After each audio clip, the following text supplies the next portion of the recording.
Olá pessoal, tudo bem? Sou o Alex, professor de Geografia aqui da equipe do CPV e vamos comentar a prova da GV para a economia desse domingo. Bem, 15 questões, a questão de número 61 envolveu um assunto clássico em geografia, crescimento populacional, uma comparação entre países desenvolvidos e países subdesenvolvidos ou em desenvolvimento, e facilmente você chegaria na alternativa B, onde os países subdesenvolvidos terão para o futuro maiores preocupações em relação à educação e saúde. A questão de número 62, ela envolveu as consequências da crise econômica para a realidade dos países europeus, principalmente a Europa Ocidental. Apesar da proposta de integração econômica, via União Europeia, ainda existem algumas restrições com relação à entrada de imigrantes, a barreiras protecionistas. Então, sem dúvida nenhuma, podemos dizer que a Europa Ocidental ela vive o dilema da integração econômica, tá? Porém, ainda existe também a preocupação com a defesa de alguns interesses nacionais. Nesse sentido, a alternativa seria D.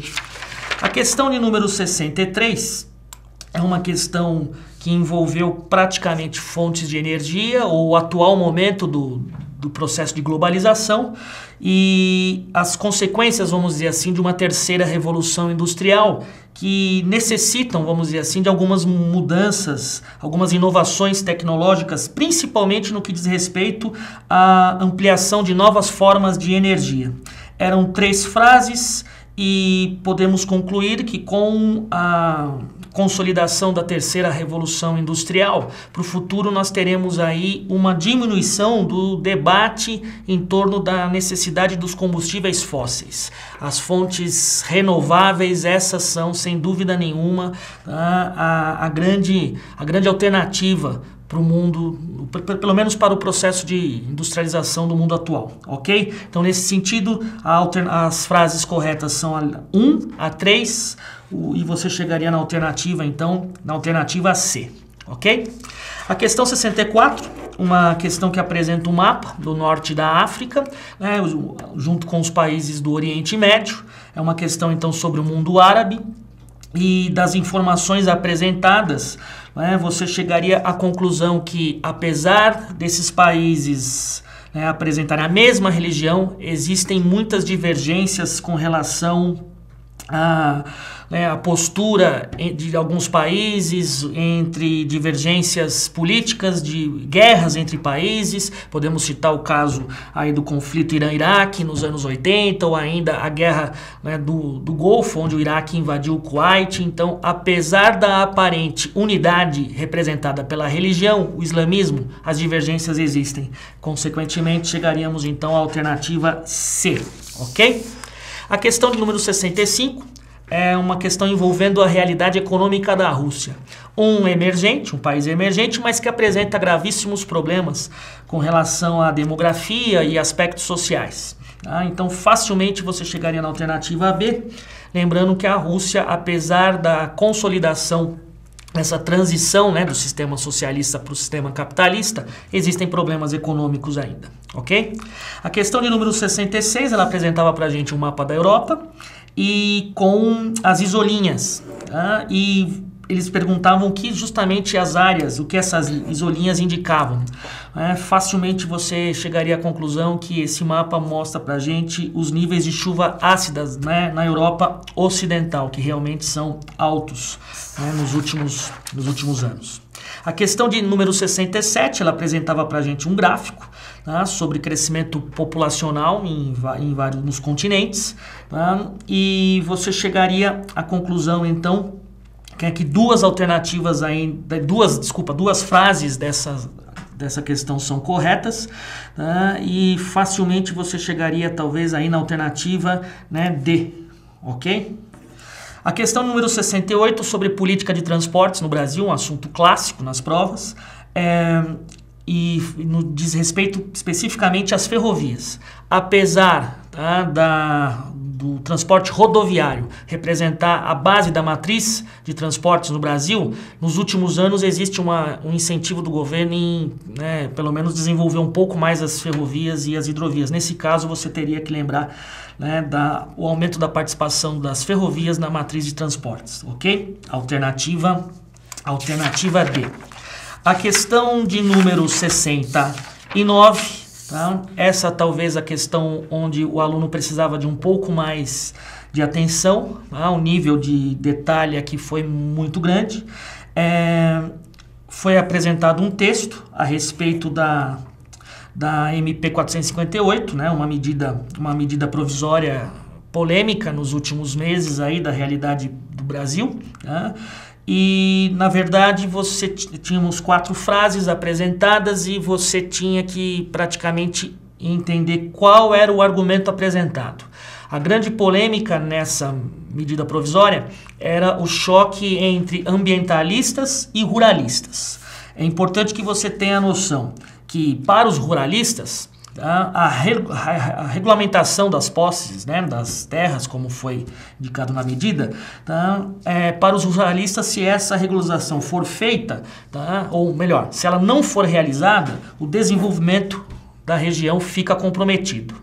Já para os ambientalistas, tá, a regulamentação das terras não garante a sustentabilidade da utilização das terras ou uso sustentável da floresta. Então, nesse caso, as frases 1 e 2 são argumentos apresentados pelos ruralistas e as frases 3 e 4 ambientalistas, ok? Alternativa E. A questão 70, uma questão de geografia física do Brasil, no relevo, ele apresenta para a gente um perfil topográfico em um mapa e fazendo essa análise você percebe, ou você tinha que ter conhecimento, que esse mapa ou esse perfil destacam para a gente as regiões onde nós temos os planaltos e serras do leste e sudeste, a depressão periférica, tá, e as cuestas, né, na borda oriental da bacia do Paraná. Pela localização, você chegaria então na alternativa E, ok? Questão de número 71 é uma questão sobre o mercado de trabalho e você teria que ter noção que, apesar, né, do aumento da oferta de trabalho, hoje isso não significa uma diminuição do trabalho informal. Tá? Apesar de você ter a população, né, às vezes sendo inserida nesse trabalho formal, com carteira assinada, tá? O baixo custo dessa mão de obra não garante que o trabalho informal deixe de existir. Nesse sentido, o trabalho informal acaba sendo ainda uma válvula para o problema uma válvula de escape para o problema do desemprego, ok? Alternativa, então, A.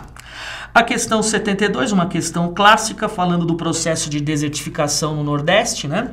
E, além do Nordeste, qual seria uma outra área que poderíamos indicar? Facilmente você chegaria na alternativa E, oeste da campanha gaúcha, né? E o processo aí está relacionado à criação de gado, à pecuária, à monocultura, né? Então, sem problemas.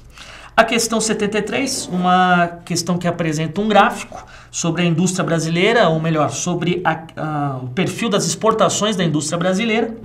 E percebemos então que a partir praticamente, né, do ano 2000 você tem um aumento, mas a partir de 2005 uma queda dessas exportações. E a questão você tinha que levar em consideração que é o seguinte, que a queda das exportações, ela pode, né, como a questão coloca, pode provocar a formação do déficit na balança comercial brasileira, visto que produtos industrializados são produtos com alto valor agregado e a diminuição da exportação desses produtos, ela não será superada de repente pela exportação, né, pelo valor conseguido com a exportação de commodities, ok? Então você chegaria na alternativa D. A questão 74, outra questão de geografia física do Brasil, envolvendo aí as consequências do El Niño.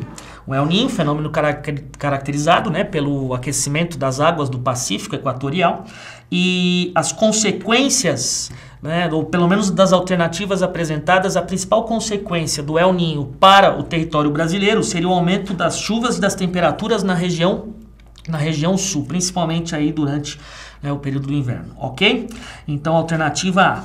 E a última questão, uma foto foi apresentada de uma manifestação que ocorreu dos decassegues no Japão, né, um assunto que apareceu muito aí na mídia no início desse ano, tá? E ele perguntava justamente, né, qual seria a melhor interpretação para essa foto. Você chegaria na alternativa C, onde a recessão econômica, né, do Japão, ela sem dúvida nenhuma, ela fez com que muitos brasileiros que vivem no Japão enfrentem também agora o problema do desemprego, ok? Alternativa, então, C.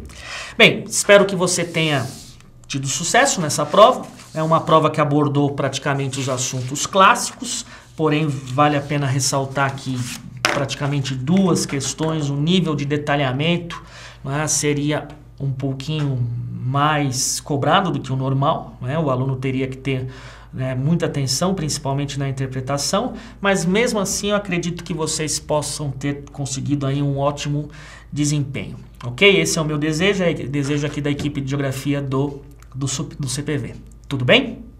Até logo.